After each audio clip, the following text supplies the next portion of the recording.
morning, everyone. I'm Hannah Broxer, and I'm here at the Shoreline Aquatic Park Lighthouse. I'm Sean McClellan, coming to you from Long Beach, California. I'm Sid, and I've got your, what is that? I'm Manno, back with all the latest this week in sports. I'm Turbulence Tyler, and I have your Long Beach Island weather. These are the BMB morning announcements for Friday, March 17th. We're in California!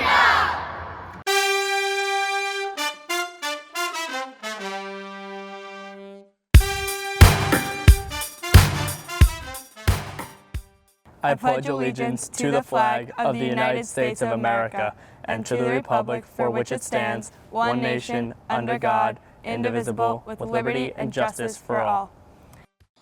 Happy Friday, Long Beach. Sean, we finally made it. This is insane. I mean, with the time change, I could really use some breakfast right now. You know, I wonder if there's a Dunkin' or a Starbucks around here. Coffee sounds great right now. Well, how about something new instead of just coffee? I've heard that Toast has a great brunch menu. Toast is a brunch spot that has locations all across Long Island, and a new one is coming to Long Beach, New York. We should really go when we get back. Yeah, but why focus on food on Long Island when we have cultures and food all around us here in California? You're right, Sean, and I know someone who loves diving into the different cultures and traditions wherever we go. Our very own Lily Epes went to the Cambodian Food Festival to help us explore more. Thanks, guys. I'm here on the edge of Cambodia town where we got to hear what everybody's talking about. Next week hosts the first ever Cambodia Town Restaurant Week. For the next week, restaurants all over Cambodia town will be celebrating the culture of their ancient land. The culture has really a strong impact in the cities as it brings Cambodian people together so that we are not far apart from our cultures, our wonderful, beautiful traditions that each of us has. Cambodians originally arrived in Long Beach after the Cambodian genocide of Pol Pot, and the Cambodian town grew up with the city. There's a lot of history, and we actually, the fact that there is a Cambodian town in Long Beach gives Long Beach the character of what Long Beach is. If you dig deeper to the culture, to the history of a country, you're gonna see that there's such a diamond, such a piece of diamonds that is really precious, and everyone should really look into, learn about the culture, learn about the traditions. If you guys want to experience the unique and delicious flavors that Cambodia has to offer, make sure you make a reservation because restaurants are filling up fast. For STN, I'm Lily Epes. Now back to you guys in the lighthouse. Thanks, Lily. Sean, speaking of culture and tradition, I'm sure you're excited about today. Yes, a million times yes. It's St. Patrick's Day, and if you couldn't guess from the last name, I live and breathe the Irish spirit. All the corned beef and cabbage just brings a party right to my mouth. And in this case, a drink that my father would always treat himself with every St. Patty's night is a good old Shamrock Shake from McDonald's. During the month of March, McDonald's serves a delicious minty and vanilla shake, and it's always... Speaking about the Irish Spirit, an event that really gets me in the spirit is the annual St. Baldrick's event happening in Bellmore, New York at Mepham High School.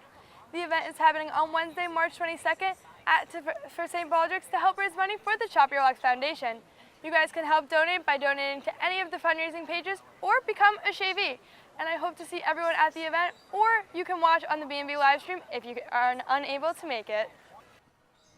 Speaking of fundraising, lead fundraiser Kieran Keogh got to sit down with our very own Haley Hepworth on this week's Around Campus.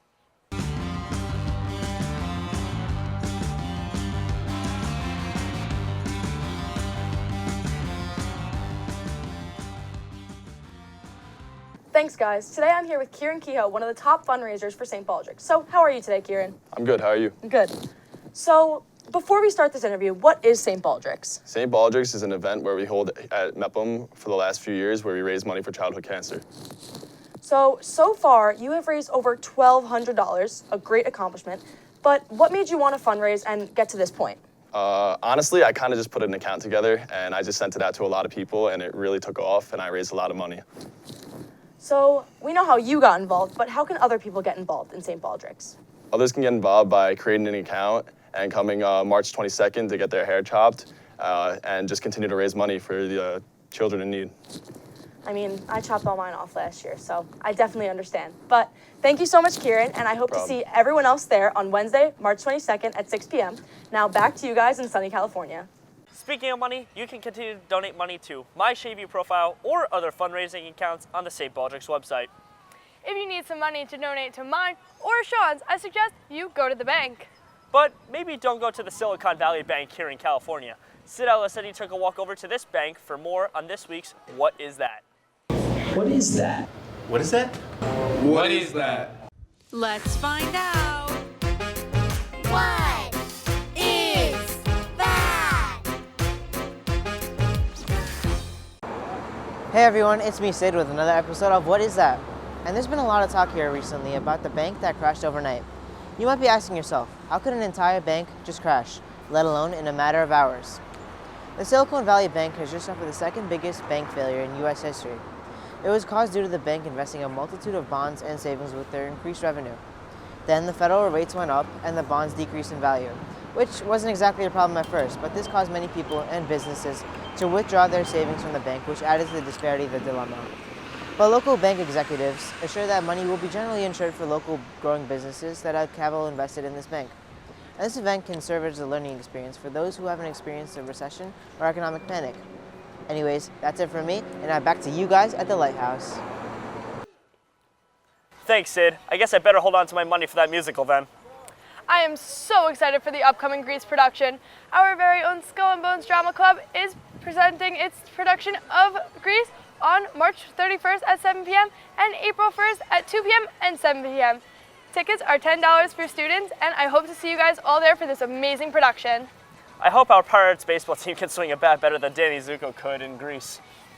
Come on, have a little more faith in our baseball team, because I know you have so much faith in Matt Manno's sports reports.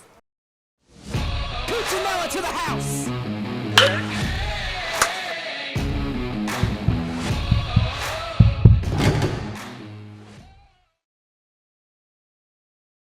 Thanks, Hannah. We made it. We made the 6-hour flight from JFK to LAX, and now I kind of feel out of the loop.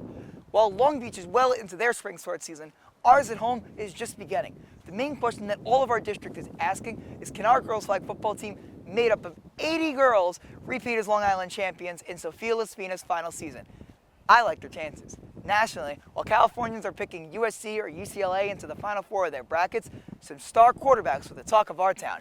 The New York Giants re-signed Daniel Jones, and the Jets may or may not have gotten Aaron Rodgers, if only they can work out trade details. Globally, the World Baseball Classic is into the knockout stage, which will be without the star-studded Dominicans, who lost to Puerto Rico, and Team USA will battle unbeaten Venezuela. That's all from me. I'm Matt Manno. Now back to Sean and Hannah at the Lighthouse. Thanks, Matt. Let's see how the weather is looking for the upcoming tryouts. Turbulence Tyler, take it away.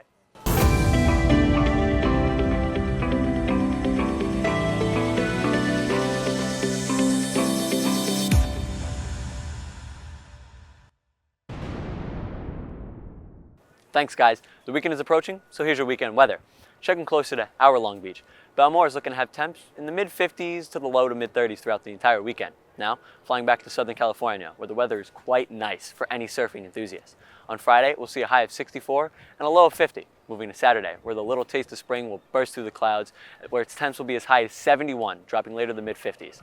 Now to Sunday, where it will be partly cloudy, with temps hitting the mid-60s and then falling to the mid-50s as the day progresses. Taking an even bigger look ahead, the talk of the town here in California has been the atmospheric river that will make an appearance this week. The river forms when a long channel of wind transports water vapor from the tropics, which can cause heavy rain and even sometimes some heavy snow. Even though this one probably won't be as strong as the last one, I still expect to see some flooding throughout next week. All right, that's all for me. For BMB, I'm Turbulence Tyler, and back to Sean and Hannah at the Lighthouse. Thanks, Tyler. I prefer the weather here in Cali more than the cold weather in New York. The warmer the weather, the better. Well, these have been the BMB morning announcements for Friday, March 17th. Stay classy, Long Beach. And in this case, stay classy, Long Island as well.